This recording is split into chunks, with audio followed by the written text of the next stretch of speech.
ജ്യോതിഷ പങ്ക്തിയിലേക്ക് എല്ലാ പ്രേക്ഷകർക്കും സ്വാഗതം. ഇന്ന് വിചിന്തനം ചെയ്യുന്നത് ആഴ്ചഫലത്തെക്കുറിച്ചാണ്. 27 നക്ഷത്രക്കാർക്കും ഈ ആഴ്ച വന്നു ചേരാവുന്ന ഭാഗ്യാവസ്ഥകളെക്കുറിച്ചും ദൈവാധീനത്തെക്കുറിച്ചും ഒക്കെയാണ് വിചിന്തനം ചെയ്യുന്നത്. 2024 മാർച്ച് മാസം 31 തീയതി മുതൽ ഏപ്രിൽ മാസം 6 വരെയുള്ള ഒരു ആഴ്ച. മലയാള കണക്കനുസരിച്ച് 1199 മീനമാസം 18 മുതൽ 24 വരെ.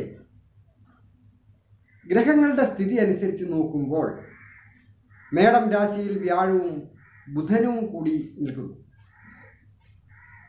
കേതു കന്നി രാശിയിലും ചന്ദ്രൻ പക്ഷബലം കുറഞ്ഞു വരുന്ന ഒരു ആഴ്ചയാണ്. ചൊവ്വായും ശനിയും കുംഭം രാശിയിൽ സ്ഥിതി ചെയ്യുമ്പോൾ ആദിത്യനും സർപ്പനും ശുക്രനും കൂടി മീനം രാശിയിലുമാണ്. അങ്ങനെയുള്ള ഗ്രഹങ്ങളുടെ സ്ഥിതി അനുസരിച്ച് 27 നക്ഷത്രക്കാർക്കും രാശി തിരിച്ച് 12 രാശിയായിട്ട് പറയുമ്പോൾ ദൈവാധീനത്തെക്കുറിച്ചും ഭാഗ്യാവസ്ഥകളെക്കുറിച്ചും പുരോഗതിയെക്കുറിച്ചും ഒക്കെയാണ് വിചിന്തനം ചെയ്യുന്നത്. ഞാൻ ഹരികുമാർ, ദേവി ജ്യോതിഷാലയം, കാവുംപടി, മണർകാട്, കോട്ടയം.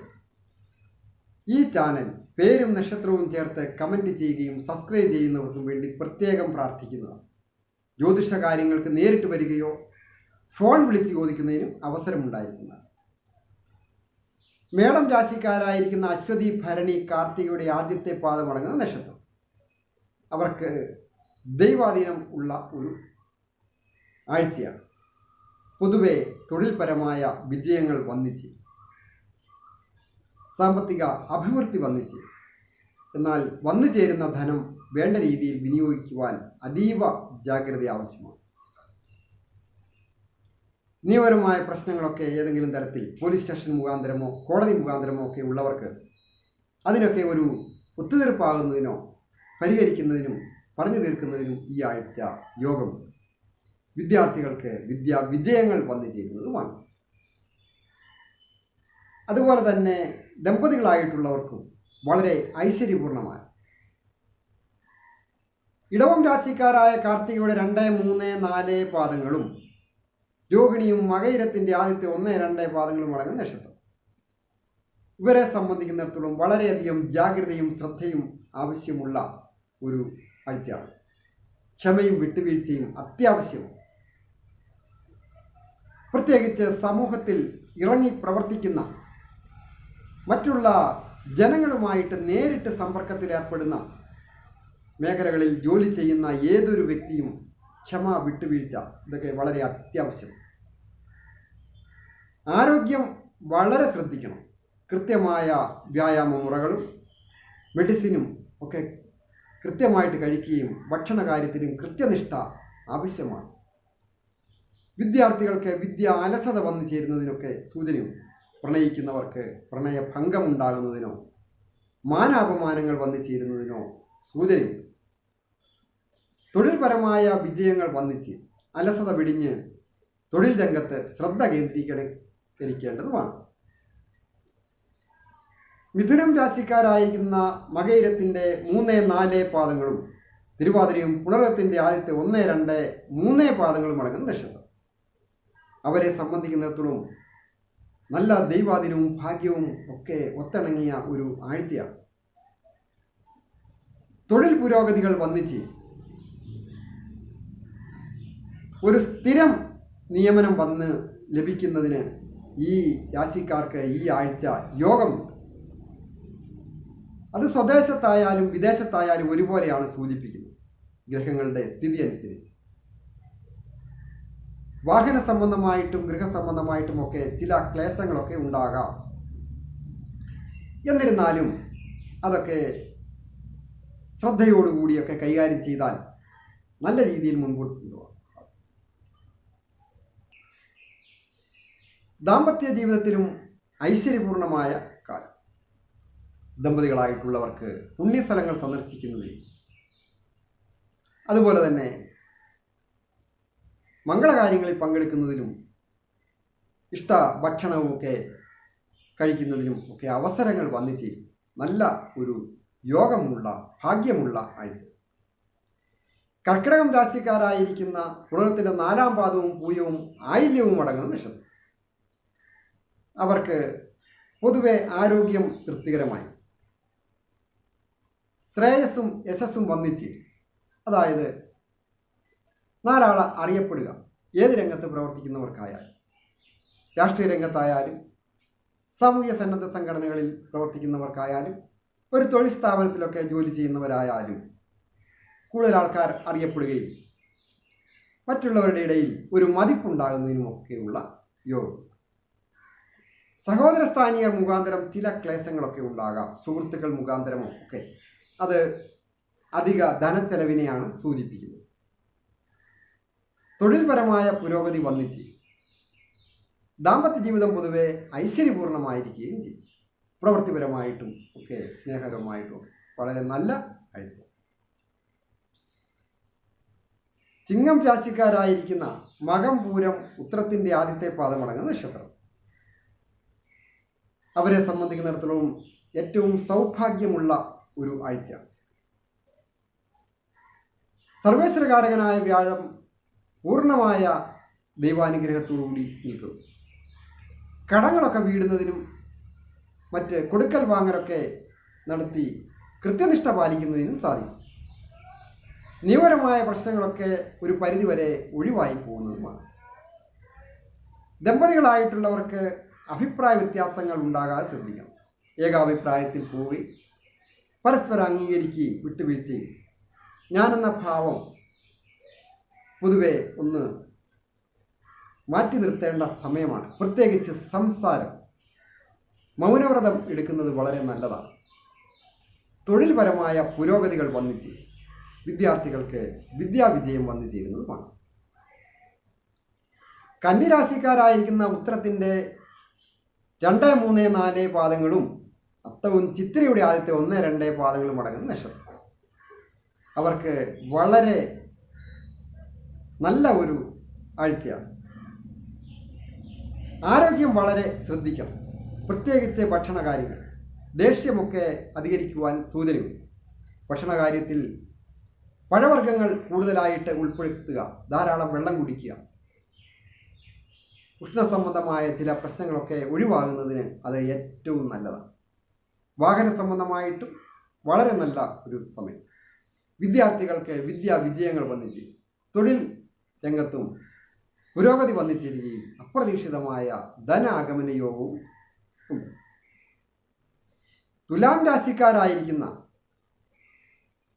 ചിത്രയുടെ 3, 4 പാദവും ചോതിയും വിശാഖത്തിന്റെ ആദ്യത്തെ 1, 2, 3 പാദങ്ങളും അടങ്ങുന്ന നക്ഷത്രം. അവർക്ക് സർവ്വവിധ ഐശ്വര്യങ്ങളും ഉള്ള ഒരു ആഴ്ചയാണ്. ദമ്പതികളായിട്ടുള്ളവർക്ക് ഐശ്വര്യപൂർണമായ ആഴ്ച. ഉല്ലാസയാത്ര പോകുന്നതിനോ പുണ്യസ്ഥലങ്ങൾ സന്ദർശിക്കുന്നതിനോ ഐശ്വര്യപൂർണമായ കുടുംബജീവിതം നയിക്കുന്നതിനും സാധിക്കും. അതുപോലെ തന്നെയാണ് ഏജ് ഓവറായിട്ട് നിൽക്കുന്നവർ ആണെങ്കിൽ പോലും യുവാക്കൾക്ക് മനസ്സിനിണങ്ങിയ രീതിയിൽ ഒരു വിവാഹം വന്ന് വാക്കാകുന്നതിന് സൂചനയുണ്ട്. വന്നു ചേരുന്ന അവസരങ്ങൾ വേണ്ട രീതിയിൽ വിനിയോഗിക്കുക. സന്തോഷപ്രദമായ ആഴ്ച. വാഹനം സ്വന്തമായിട്ട് കൈകാര്യം ചെയ്യുന്നവർ അതീവ ജാഗ്രത ആവശ്യമാണ്. തൊഴിൽപരമായ പുരോഗതികളൊക്കെ വന്നു ചേർന്ന് ധനാഗമന യോഗവുമുണ്ട്. വൃശ്ചികം രാശിക്കാരായിരിക്കുന്ന വിശാഖത്തിന്റെ 4-ാം പാദവും അനിഴവും കേട്ടയും അടങ്ങുന്ന നക്ഷത്രം. അവരെ സംബന്ധിക്കുന്നിടത്തോളം പല കാര്യങ്ങളിലും ജാഗ്രത ദൈനംദിനത്തിൽ ഓരോ സമയത്തും ആവശ്യമാണ്.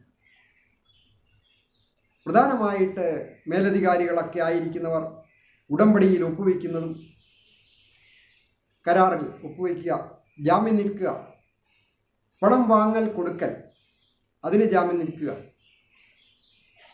വാക്ക് പറയുക, അങ്ങനെയുള്ള കാര്യങ്ങളൊക്കെ വളരെ ശ്രദ്ധിക്കുക. സ്ഫോടനാത്മകമായ രീതിയിൽ സംസാരം വന്നു ചേരുന്നതിനോ വാക്ക് വ്യത്യാസം വന്നു ചേരുന്നതിനും ഒക്കെ സൂചനയുള്ളതിനാൽ ചില കാര്യങ്ങൾക്ക് ചില അപവാദങ്ങൾ വന്നുവിടുവാൻ സൂചനയുണ്ട്. അധിക സാഹസികത പാടില്ല. അസമയത്തെ യാത്രകൾ ഒഴിവാക്കേണ്ടതുമാണ്. സ്ഫോടക വസ്തുക്കൾ കൈകാര്യം ചെയ്യുന്നവരും വളരെ ജാഗ്രത പാലിക്കേണ്ട ഒരു ആഴ്ച. ദമ്പതികളായിട്ടുള്ളവർ പൊതുവെ ഐശ്വര്യപൂർണമായി തൊഴിൽ രംഗത്ത് തൊഴിൽ പുരോഗതി വന്നു ചേരുകയും ധന ആഗമന യോഗവും വന്നു ചേരുന്ന ധനം അപ്രതീക്ഷിതമായ ചിലവുകൾ ഉണ്ടാകുവാൻ സൂചനയുള്ളതിനാൽ പണം ചിലവാക്കുന്ന കാര്യത്തിൽ ജാഗ്രത ആവശ്യമാണ്. ധനുരാശിക്കാരായിരിക്കുന്ന മൂലം പൂരാട ഉത്രാടത്തിൻ്റെ ആദ്യത്തെ പാദമടങ്ങുന്ന നക്ഷത്രം. ഈ നക്ഷത്രക്കാർക്ക് പൊതുവെ ദൈവാധീനം ഉള്ള ഒരു ആഴ്ചയാണ്. ഉത്തമ ഗൃഹയോഗം, ഉത്തമ വാഹനയോഗം, അങ്ങനെയൊക്കെയാണ് ഈ ആഴ്ച ഫലം കാണുന്നത്.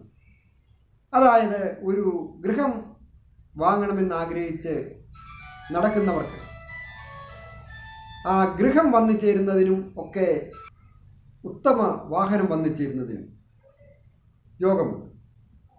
ഒരു സെക്കൻഡ് ഹാൻഡ് വാഹനം വാങ്ങണം എന്നാഗ്രഹിക്കുന്നവർക്ക് അത് സാധിക്കുവാനുള്ള മനസ്സിന് ഒരു ആഗ്രഹമുള്ളവർക്ക് അത് സാധിക്കുവാനുള്ള സാമ്പത്തികം വന്നു ചേരുന്നതിനും ഒക്കെ സുഹൃത്തുക്കൾ മുഖാന്തരം ഒക്കെ സഹായങ്ങൾ ലഭിക്കുന്ന ഒരു ആഴ്ചയാണ്. അതുപോലെ ദമ്പതികളായിട്ടുള്ളവർക്കും ഐശ്വര്യപൂർണമായ കാലം. തൊഴിൽ രംഗത്ത് ചില ക്ലേശങ്ങൾ ഉണ്ടാകാം. ജോലി നഷ്ടപ്പെടാൻ ഒക്കെ സാധ്യതയുള്ളവർ വളരെ ജാഗ്രതയോടുകൂടി വേണം തൊഴിൽ രംഗത്ത് കൃത്യസമയത്ത് ഹാജരാകുവാനും കൃത്യനിഷ്ഠയോടുകൂടി ജോലിക്ക് ഏർപ്പെടുകയും ചെയ്യേണ്ടതാണ്. അല്ലാത്ത പക്ഷം തൊഴിൽപരമായ ക്ലേശങ്ങൾ ഉണ്ടാകുവാൻ സൂചനയുണ്ട്. സാമ്പത്തികമായ നഷ്ടങ്ങൾ വന്നു ചേരുന്നതുമാണ്. മകരം രാശിക്കാരായിരിക്കുന്ന ഉത്രാടത്തിൻ്റെ 2, 3, 4 പാദങ്ങളും തിരുവോണവും അവിട്ടത്തിൻ്റെ ആദ്യത്തെ 1, 2 പാദങ്ങളും അടങ്ങുന്ന നക്ഷത്രം. അവരെ സംബന്ധിക്കുന്നിടത്തോളം നല്ല ഐശ്വര്യമുള്ള ആഴ്ചയാണ്. ആരോഗ്യം പൊതുവെ തൃപ്തികരമായി. തന്നാൽ ഭരിക്കപ്പെടുന്ന കാര്യങ്ങൾക്ക് വിജയങ്ങൾ വന്നു ചെയ്യും. ചില വാക്കുതർക്കങ്ങളൊക്കെ ഉണ്ടാകാം ഈ ആഴ്ച. അത് അധികരിക്കാതിരിക്കുവാൻ അതീവ ജാഗ്രത ആവശ്യമാണ്.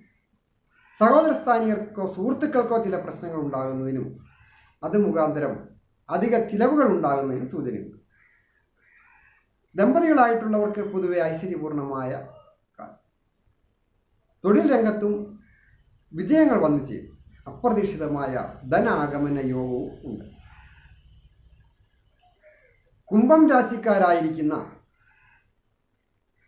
അവിട്ടത്തിൻ്റെ 3, 4 പാദവും ചതയവും പൂരിട്ടാതി ആദ്യത്തെ 1, 2, 3 പാദങ്ങളും അടങ്ങുന്ന നക്ഷത്രം.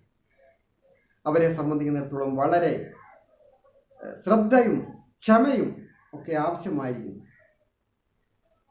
7ാം ശനി ജന്മത്തിൽ അനുഭവിക്കുന്നത് കൂടാതെ അധിക പാപത്വം ഉള്ള ചൊവ്വായും കൂടി ആ കുംഭം രാശിയിൽ സ്ഥിതി ചെയ്യുകയും 2ാം ഇടത്ത് ശത്രുഗ്രഹങ്ങളായ ആദിത്യനും സർപ്പനും സ്ഥിതി ചെയ്യുകയും എന്നാൽ സർവേശ്വരകാരകനായ വ്യാഴം 3ാം ഇടത്ത് അനിഷ്ടത്തിൽ നിൽക്കുകയും ചെയ്യുന്ന ഈ കാലം അതീവ ജാഗ്രത ഓരോ കാര്യത്തിനും ആവശ്യമാണ്.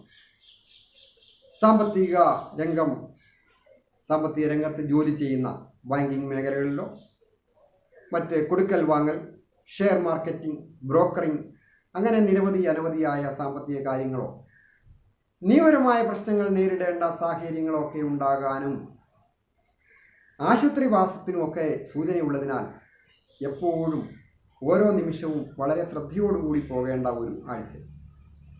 വിദ്യാർത്ഥികൾക്കായിരിക്കുന്നവർക്ക് വിദ്യാവിജയങ്ങൾ വന്നു ചെയ്യും. ദമ്പതികളായിട്ടുള്ളവർ സന്തോഷകരമായി ജീവിക്കേണ്ട ഒരു ആഴ്ചയാണ്. അഭിപ്രായ വ്യത്യാസം ഉണ്ടാകാതെ നോക്കുക. തൊഴിൽപരമായ പുരോഗതി വന്നു ചെയ്യും. അപ്രതീക്ഷിതമായ ധനാഗമന യോഗവും ഉണ്ട്.